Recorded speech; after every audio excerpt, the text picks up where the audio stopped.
इतिहास जब पुराना हो जाता है तो लोग उसे पुराण कहते हैं। हमारे पुराणों में प्राचीन भारत का इतिहास है। युगों युगों से चली आ रही मनुष्य सृष्टि के कल्याण हेतु हर काल में किसी न किसी युग पुरुष ने जन्म लिया। त्रेता युग में राम ने मर्यादा पुरुषोत्तम का संदेश दिया, समाज के चरित्र का निर्माण किया। द्वापर युग में कृष्ण ने गीता के द्वारा कर्म का सिद्धांत समझाया और धर्म की संस्थापना की। पर समय चलते धर्म के नाम पर अधर्म बढ़ा। असत्य, अराजकता, असमानता, अस्पृश्यता, अर्थ सिद्धि और अंधश्रद्धा का पाखंड चारों ओर फैलने लगा।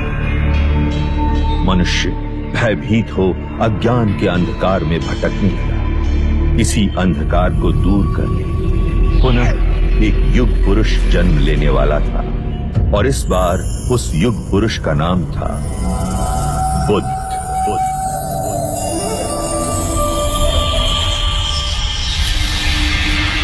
महाभारत युद्ध पश्चात कई युग बीत चुके थे। उस महायुद्ध की परछाई ने भारतवर्ष को कई हिस्सों में बांट दिया था। 2500 वर्ष पूर्व उत्तर पूर्व भारत में मगध और वैशाली के समीप एक संघ राज्य था, कपिलवस्तु। उस समय कपिलवस्तु पर शाक्य कुल के पराक्रमी क्षत्रिय सूर्यवंशी राजा शुद्धोदन का शासन था।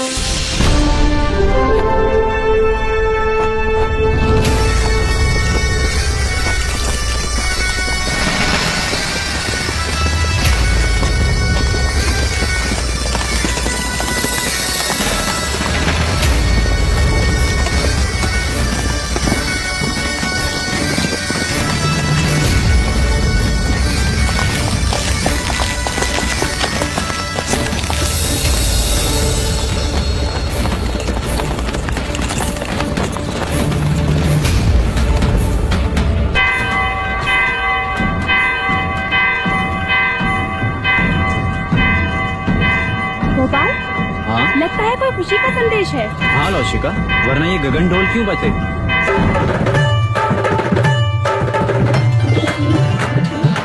एक ओर से आए राजा, दूजी ओर से पांडव भी। युद्ध हुआ रण में घमासान, अंत में जीते जो थे वीर।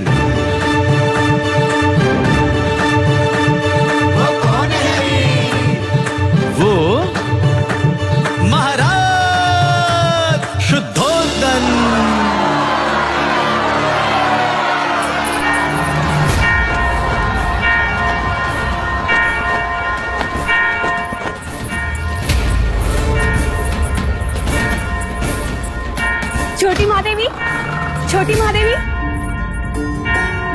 हम तुझे ही आवाज देने वाले थे लसिका। यह गगन ढोल खुशी के समाचार है महादेवी। महाराज शुद्धोधन पांडव भीलों की प्रजाति को युद्ध में पराजित कर कपिलवस्तु लौट रहे हैं। ईश्वर ने हमारी मनोकामना पूरी कर दी। क्या यह समाचार महादेवी महामाया तक पहुंचा? नहीं, वो इस समय अपने कक्ष में नहीं है। ठीक है, तू गरीबों में अन्नदान का प्रबंध कर। यह खुशी का समाचार हम स्वयं अपनी बड़ी बहन को देंगे।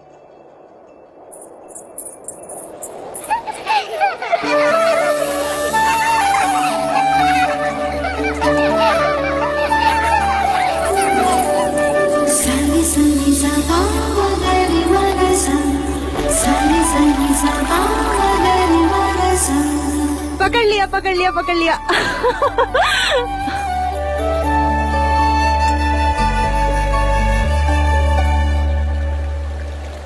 दीप्तर, बाकी बच्चे कहाँ गए? बच्चे? कौन से बच्चे? यहाँ मैं अकेला हूँ।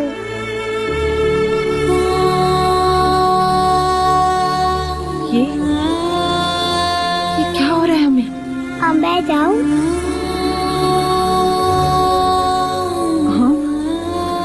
कहाँ? अपनी माँ के पास। हाँ, पर आपने मुझे एक वचन दिया था ना? हाँ, वो तो मैं भूल ही गया। तो फिर बोलो। बिना बोले मैं आपको जाने नहीं दूंगी। बोलो, बोलो ना। पहले अपनी आंखें तो बंद कीजिए।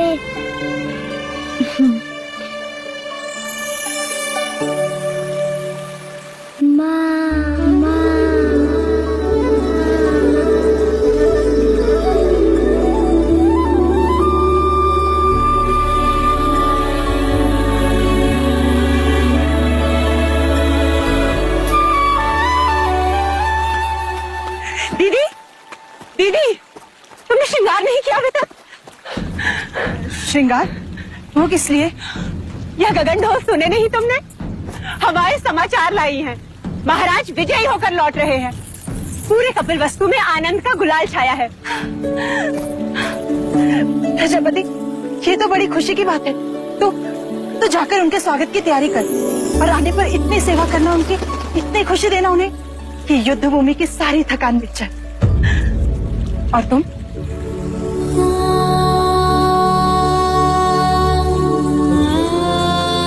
खुशी के मौके पर पांच का चेहरा नहीं देखते प्रजापति। दीदी, मेरा चेहरा देखते ही संतान ना होने का मेरा ये दुख महाराज का दुख बन जाएगा और मैं उनके दुख का कारण नहीं बनना चाहती। दीदी, तुमने महाराज से मेरा विवाह इसलिए कराया था ताकि महाराज को संतान सुख प्राप्त हो और कपिल वस्तु को उसका उत्तराधिकार। किंतु 4 वर्ष हो गए, मैं भी महाराज को संतान का सुख नहीं दे पाई। तो पांच तो मैं भी हुई ना। ना प्रजापति ना, मैं अपनी आशा के मुंह से अशुभ सुनना नहीं चाहती और मैं भी तुम्हें इस हाल में नहीं देखना चाहती। इस वक्त हम दोनों का कर्तव्य है कि हम मिलकर महाराज का स्वागत करें और उनकी खुशी को दोगुना कर दें। क्या चाहती हो तुम? बस इतना कि जब महाराज आए तो तुम उनका स्वागत पूरे 16 श्रृंगार के साथ करो और महाराज बस तुम्हें ही देखते रह जाएं। महाराज की, महाराज की, महाराज की, महाराज की, महाराज की, महाराज की, महाराज की, महाराज की, महाराज की, महाराज की, महाराज की, महाराज की, महाराज की, महाराज की, महाराज की, महाराज की। सानी सानी सा बा मगरी मगसा, सानी सानी सा बा मगरी मगसा।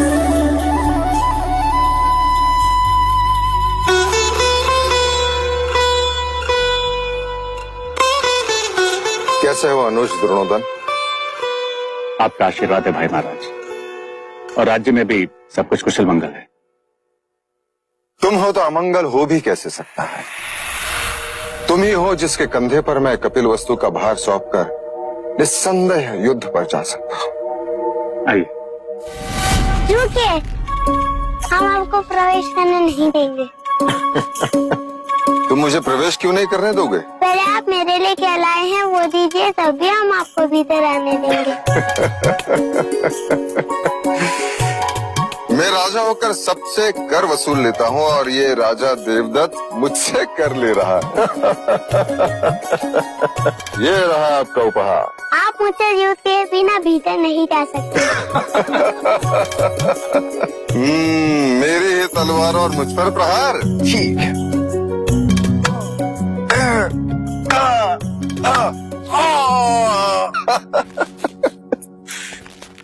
एकदम अप्रतिम।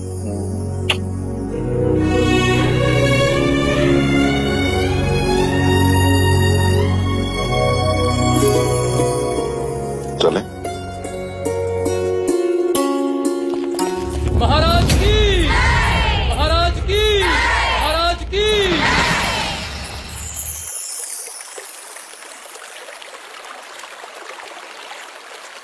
बहुत पीड़ा हो रही है।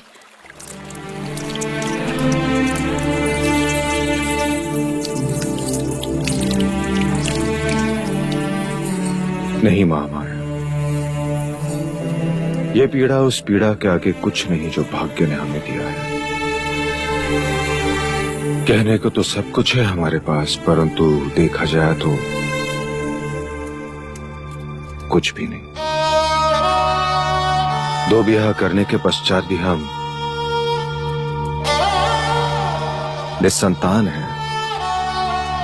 आपके दुख का कारण है।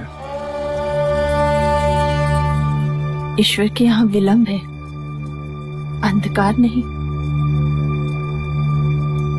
कुलगुरु वाचस्पति ने संदेशा भेजा है। शीघ्र ही ऐसा योग आएगा जब सूर्य उत्तरायण में प्रवेश करेगा, चंद्र कर्क लग्न में होगा, शुक्र मीन राशि में होगा, पुनर्वसु नक्षत्र होगा।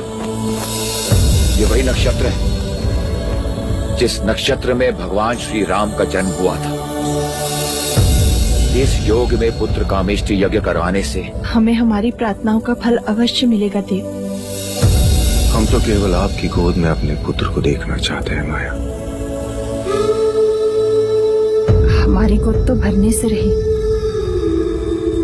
किंतु देखिएगा शीघ्र ही प्रजापति की गोद अवश्य किलकारियों से भर जाएगी देव। तथास्तु।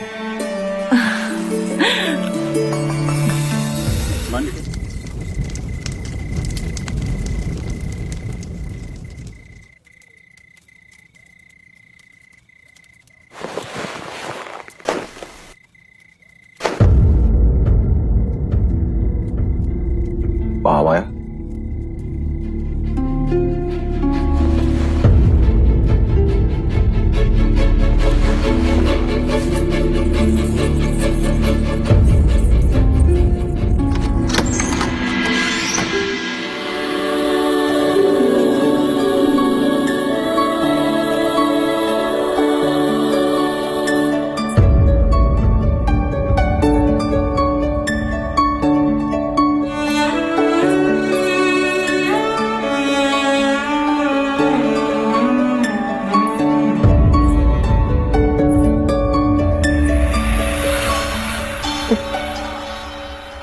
जी बहलाने को पुत्र क्या दिया, महादेवी तो उससे खिलौना समझ बैठी है। अरे महादेवी, आप इस वक्त यहाँ?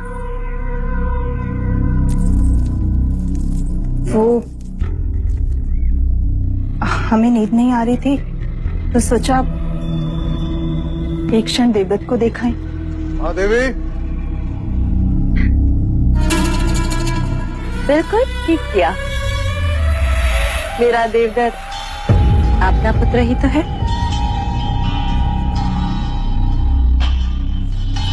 मैं तो हमेशा यही चाहती हूँ कि देवदत्त आपके सभी आपकी ममता के आंचल में ही रहे। महादेवी, आप यहाँ क्या कर रही हैं?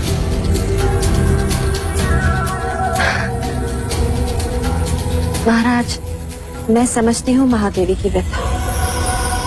हो जाता है ऐसा कभी कभी। जो चीज नहीं होती उसकी इच्छा प्रबल हो जाती।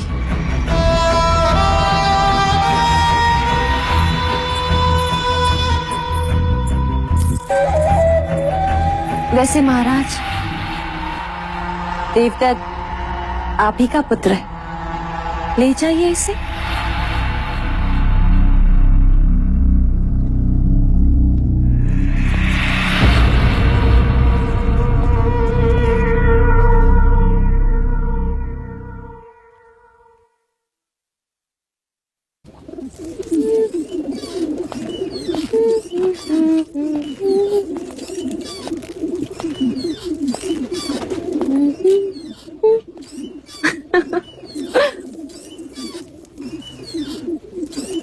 देवदत्त कहाँ है मंगला?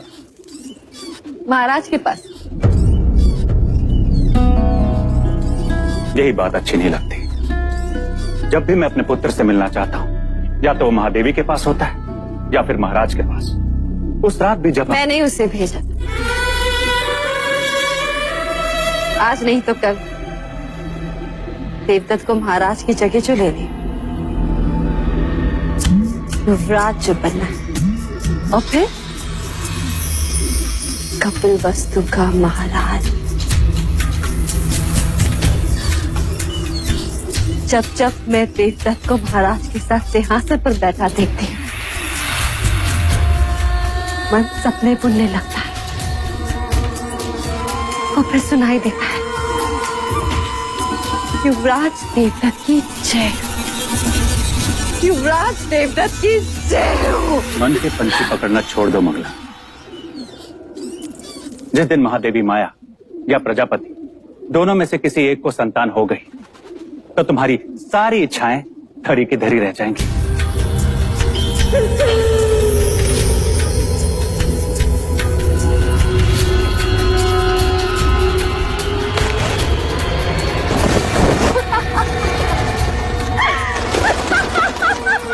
क्या हुआ? देखो सपनों के पंछियों को कैसे पकड़ लिया हमने। ये उनके सपने थे और मेरा चाह। उन्हें संतान प्राप्त होना असंभव है आज। उसी असंभव को संभव बनाने कुल गुरु वाचस्पति आए पुत्र कामेष्टि यज्ञ कराने के लिए। पुत्र कामेष्टि यज्ञ? ऐसे पुत्र कामेष्टि यज्ञ करने से अगर संतान प्राप्त होने लगे तो सारे संसार में आग लग जाएगी। चामुका? जी देवी, इन पंछियों को पिंजरे में बंद कर दो। देवदत्त को तीरंदाजी में काम आएंगे।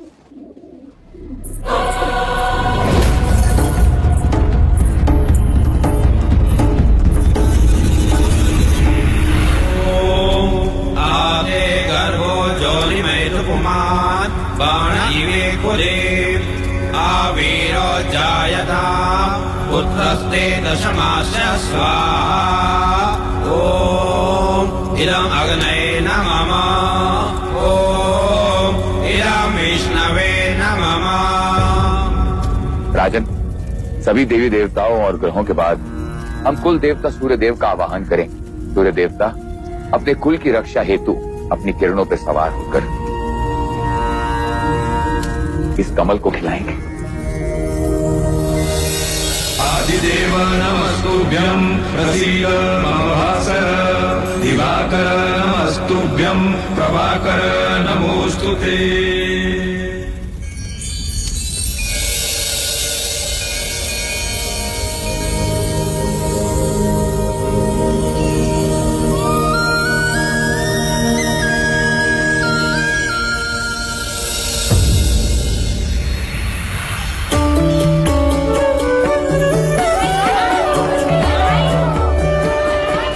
साधो साधो।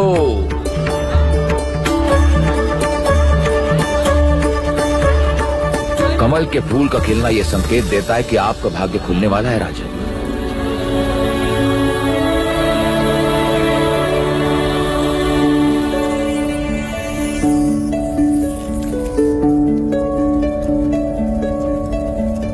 सौभाग्यवती भव, पुत्रवती भव। महाराज की, महाराज की, महाराज की।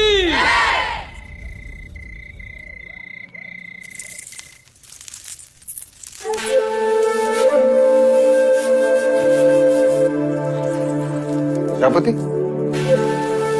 हम आप ही के कक्ष में आ रहे हैं। नहीं देव, हम चाहते हैं कि आज की यह शुभ रात्रि आप महादेवी माया के साथ ही बिताएं। परंतु महामाया चाहती है कि आज की रात्रि हमारा मिलन हो। किंतु प्रकृति का संकेत कुछ और ही कह रहा है। हम कुछ समझे नहीं। कुछ दिन स्त्रियों को अकेले ही बिताने होते हैं देव। आप जाएं। कल का सूर्य कपिल वस्तु में नई खुशियां लाएगा। आपकी रात्रि शुभ।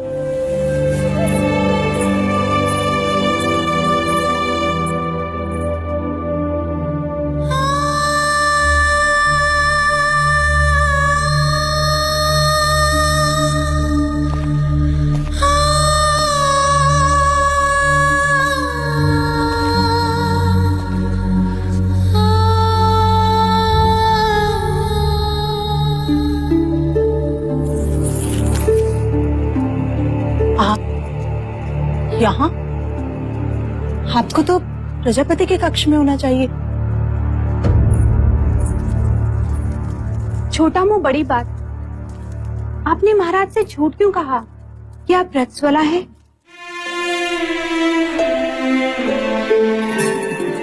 क्योंकि हम चाहते हैं कि कपिलवस्तु का उत्तराधिकारी दीदी की कोख से पैदा हो। उनकी संतान इच्छा इतनी प्रबल है, इस योग में भाग्य को भी विवश होना पड़ेगा।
तो ये था वो स्वप्न जो महारानी महादेवी ने पुत्र कामिष्ठ यज्ञ के पश्चात देखा।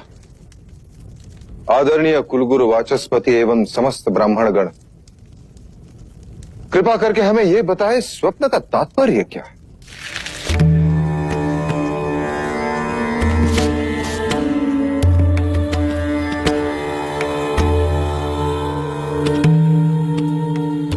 राजन, ये स्वप्न शुभ है। लाल कमल का खिलना सृजन का संकेत, आकाश से सफेद हाथी ऐरावत के अवतरण का अर्थ है। कोई दिव्य आत्मा जन्म लेने वाली। बधाई हो, महादेवी गर्भ से है। बधाई हो महादेवी, बधाई हो महाराज, बहुत बधाई।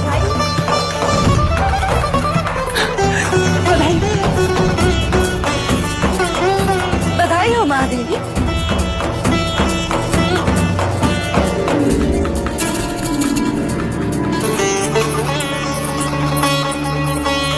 बधाई हो महाराज, बधाई हो। बधाई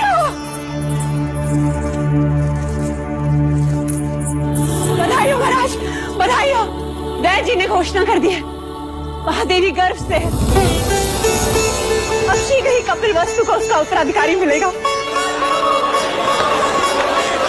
बधाई हो, बधाई हो।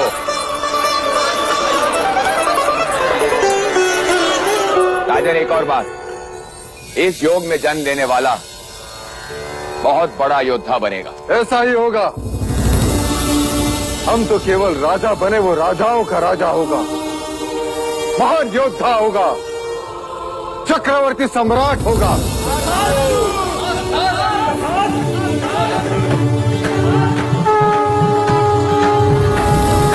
जिसके लिए व्याकुल मन सबका, वहां आया शुभ समाचार। है कोई आने वाला जो लाएगा खुशियों का संसार। अरे वो कौन है? कौन है भाई? बुझो बुझो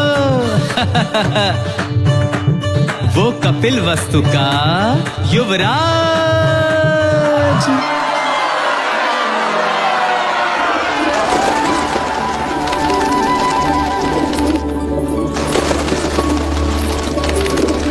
ये क्या कर रही हैं आप? इन पंछियों को क्यों उड़ा रही हैं? यह पंछी नहीं है मंगला दीदी, ये हर्ष है, उल्लास है, जिन्हें मैं व्यक्त कर रही हूँ। देखो ना, इन्हें इनके बंधन से मुक्ति मिल गई और हमें हमारे सौभाग्य से। आज मैं इतनी आनंदित हूँ, इतनी आनंदित हूँ कि बस व्यक्त नहीं कर सकती। वो तो मैं देख रही हूँ कि आप कितनी आनंदित हो रही हैं। जैसे संतान महादेवी माया को नहीं, आपको ही होने वाली। सच कहा मंगला दीदी, यदि संतान मुझे होने वाली होती तो यह आनंद आधा होता। महादेवी माया को हो रही है, इसलिए आनंद दुगना हो गया है। जिसका अधिकार है उसी की कोख फल रही है। मगर फिर भी इस तरह आनंद का प्रदर्शन करना अच्छा नहीं होता। वो कहते हैं ना, ईर्ष्या का विष तो हवाओं में भी होता है। न जाने कौन विघ्न करता सुन ले और न जाने किसकी अशुभ दृष्टि लग जाए। अब तो जो अशुभ दृष्टि डालेगा चेहरा उसी का काला होगा।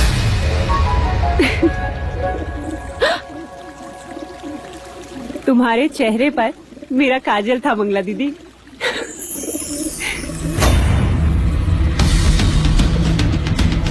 मेरे तो केवल गालों पर काजल था महादेवी प्रजापति,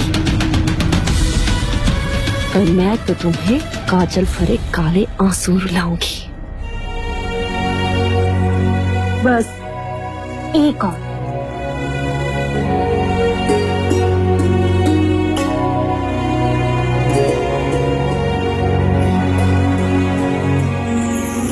तो मेरी माँ है या बहन, क्या क्या करेगी मेरे लिए? अब रिश्ता है तो करना तो होगा ही। और वैसे भी तुम सब के साथ तो युवराज का केवल एक ही रिश्ता है, पर मेरे साथ तो दो दो हैं। दो? वो कैसे? अब देखो, मैं महाराज की अर्धांगिनी हूँ, यानी युवराज की माँ हुई, और तुम्हारी बहन अर्थात युवराज की मासी भी हूँ। तो हुए ना दो दो रिश्ते।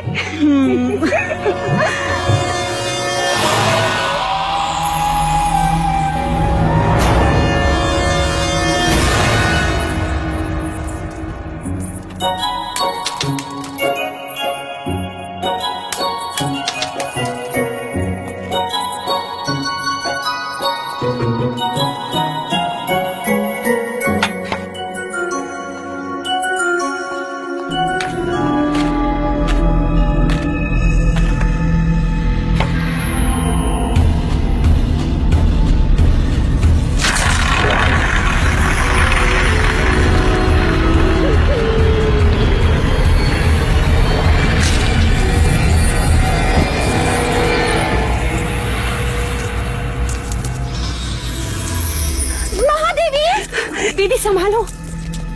महादेवी, क्या हुआ? देवदत्त कंचे खेल रहा था, महादेवी का पैर फिसला। आप ठीक तो है महादेवी? ईश्वर की कृपा है, नहीं तो आज महादेवी की गोद सूनी हो जाती। गोद सुनी हो शत्रुओं की, महादेवी की तो बस गोद भराई होगी। क्यों दीदी? तथास्तु बोलो मंगला दीदी, तथास्तु बोलो। तथास्तु।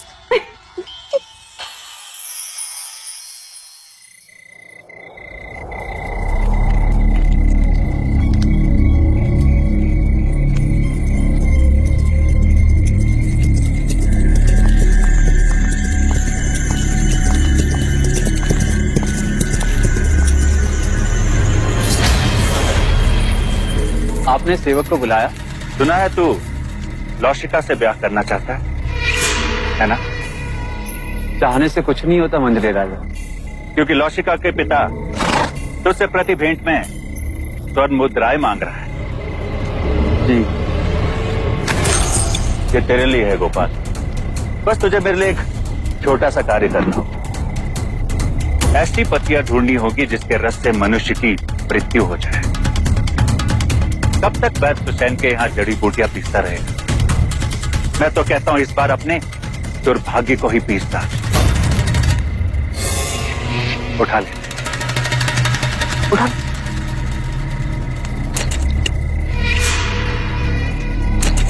मैंने तेरा कार्य कर दिया गोपाल, अब तू मेरा एक कार्य करे। कुछ ही दिनों के पश्चात महादेवी माया की गोद भराई है और इस अवसर को मैं छोड़ना नहीं चाहता।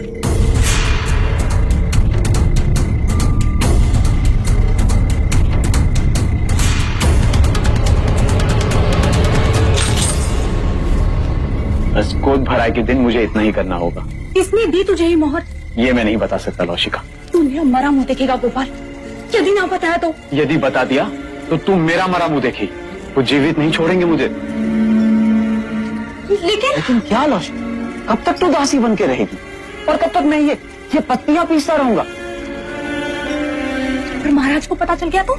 अब वो तुझ पर निर्भर करता है लौशिका कि तू किससे ज्यादा स्नेह करती है, अपने गोपाल से या फिर कपिल वस्तु के आने वाले उत्तराधिकारी से।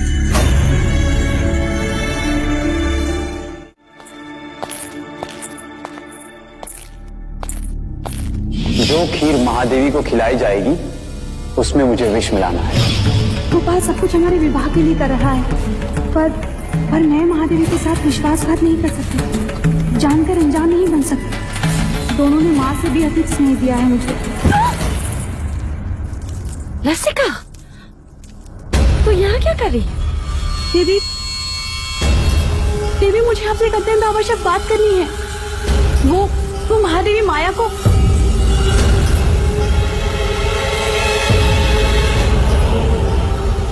क्या कहना चाहती है? जी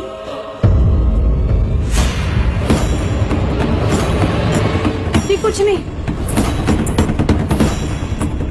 ओम मूकं करोति वाचालं पंगुं लंघयते गिरिं यत्कृपातमहं वन्दे परमा। किसका साथ दे रही है लौशिका? क्या इस अपराधी के साथ जीवन बिता पाएगी?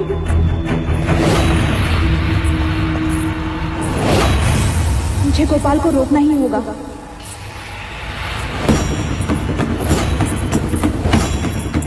महादेव, अब तो आपको बच्चा संभालना सीखना ही होगा। ये सब आप इन्हें क्यों बता रही हैं? ये तो केवल युवराज को जन्म देंगी, पालूंगी मैं। हाँ यशोदा मैया, हाँ।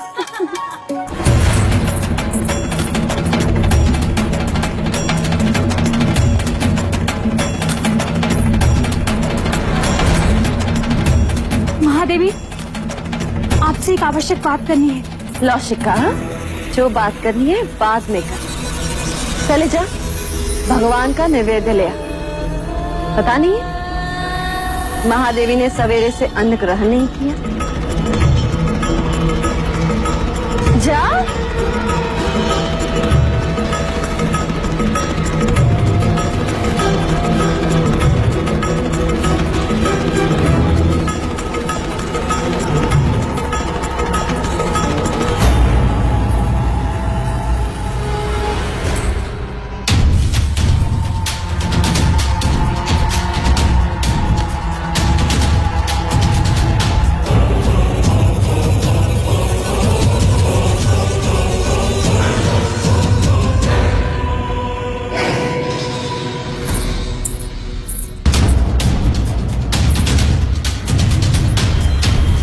रुक जा।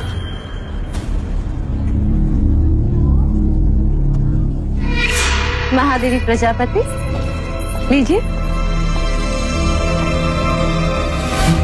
देवदत्त, आओ महादेवी को प्रसाद ग्रहण करने दो।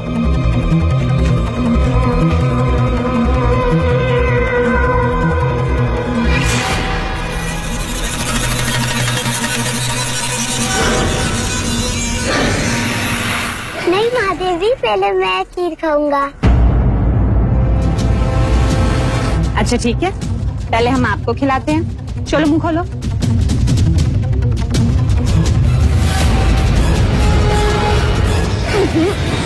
मैं तो पहले महादेवी को खिलाऊंगी। नहीं पहले मैं, नहीं पहले मैं, नहीं पहले मैं। अच्छा ठीक, मत खिलाइए।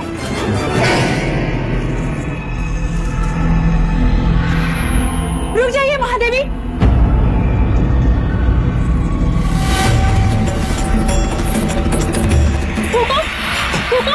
लाशिका, ये क्या कर रही हो?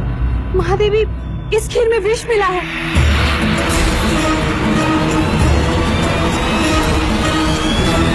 खीर में विष? किसने मिलाया विष?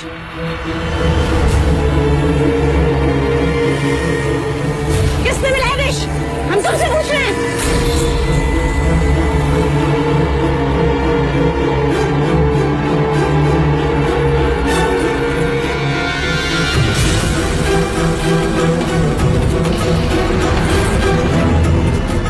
गोपाल,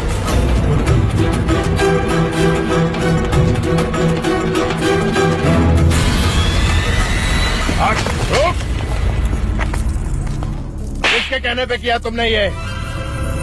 उत्तर दो गोपाल, क्यों किया ऐसा? बता। बोलो।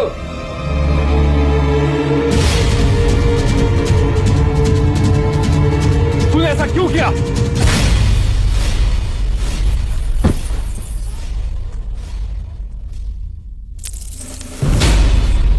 भैया, ये आपने क्या किया?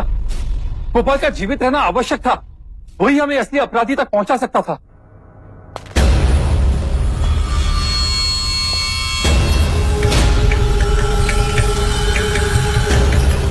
हमें क्षमा कीजिएगा महाराज, किंतु हमारे कुल पे कोई अशुभ दृष्टि डाले ऐसे व्यक्ति को हम एक क्षण भी जीवित नहीं देख सकते, एक क्षण भी नहीं।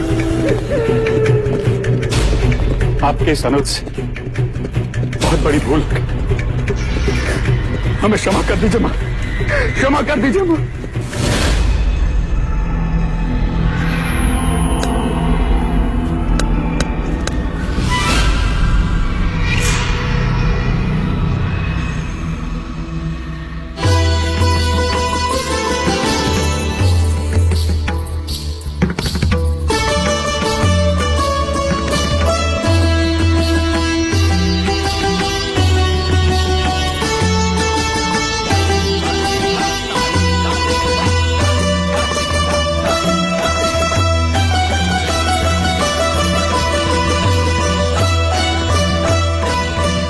महादेवी, आपसे एक बात कहनी थी। तुम्हें आज्ञा लेने की आवश्यकता नहीं है मंगला। महादेवी, महाराज का जीवन संकट में। ये तुम क्या कह रही हो मंगला?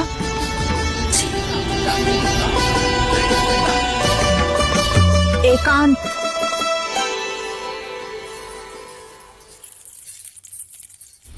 पर यहाँ महाराज को किससे संकट हो सकता है?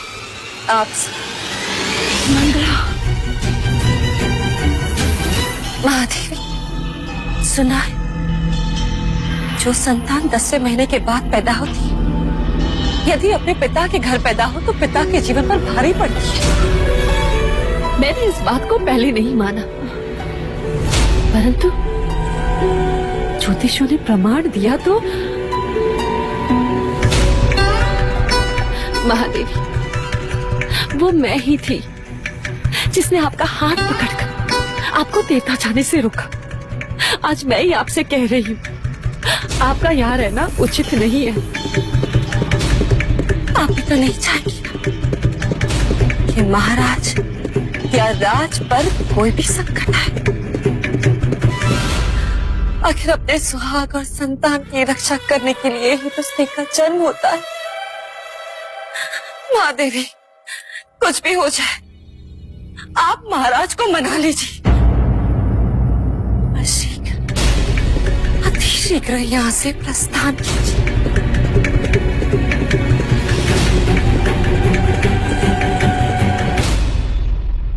हम कल सवेरे ही देवदाह के लिए प्रस्थान करेंगे।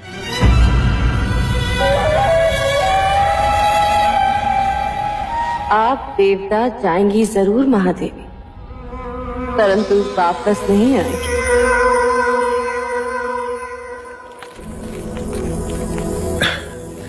किसी ने सत्य कहा है, स्त्रीहट, बालहट और राजहट के आगे किसी के नहीं चलती। और इस समय मुझ में वो तीनों हट हैं, है ना देव? अभी कहता हूं, रुक जाओ।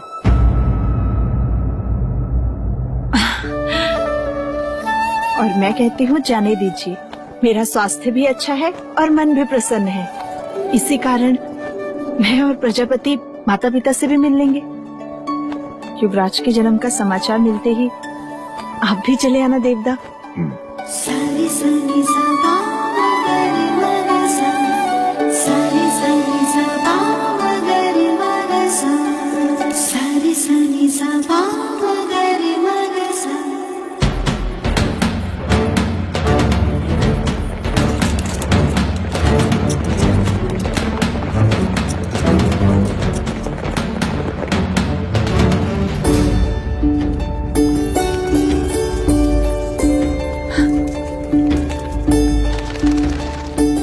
मुझे तुमने यहाँ रुकने का सुझाव दिया।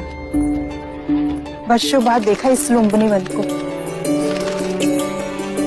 पर सुंदरता अलौकिक है, जैसे मानो धरती पर स्वर्ग।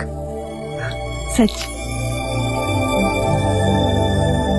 दीदी, तुम चलकर उस शाल वृक्ष के नीचे आराम करो, मैं खाने का प्रबंध करती हूँ।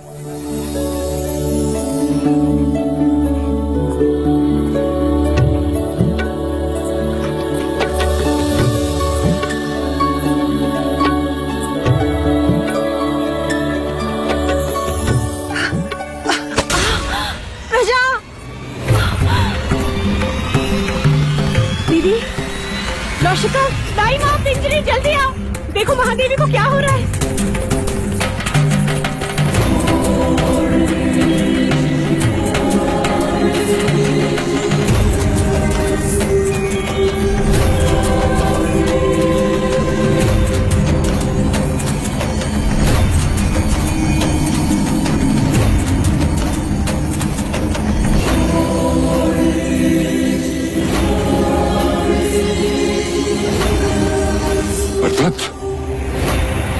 नरदत्त, नरदत्त।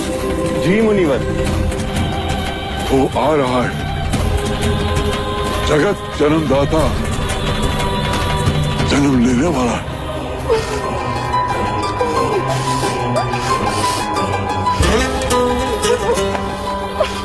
दीदी, दीदी तुम बस धीरज धरे डाल थामे रहना।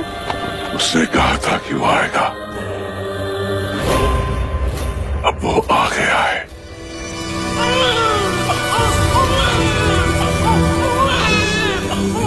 बधाई हो दीदी, बधाई हो, पुत्र हुआ है। ऐ समग्र सृष्टि, बधाई हो तुझे जो तेरा सृजनहार तुझ पर जन्म ले रहा है। क्या देख रहे हो मुनिवर? भारतवर्ष,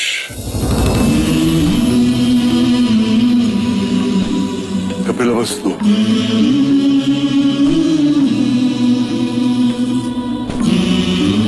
लुम्बिनी वन,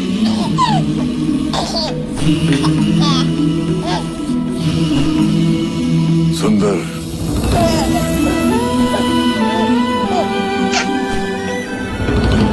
मन को छू लेने वाली दिव्य आत्मा। ना सुंदर बालक हमने पहले कभी नहीं देखा। देखो तो कैसे मुस्कुरा रहा है, महाराज देखेंगे तो कितने प्रसन्न होंगे। बड़ी प्रसन्नता का अवसर है नरदत्त, जो मैं उस काल में जीवित हूँ जिस काल में एक महान युग पुरुष ने जन्म लिया है। अब तू ही बता, तेरी इस लीला को मैं किस नाम से पुकारूं? अब तुम ही कहो दीदी, युवराज को क्या कह के पुकारे?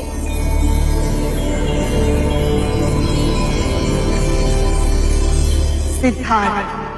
बुद्ध, बुद्ध, आरंभ हो गई निर्वाण प्रथा।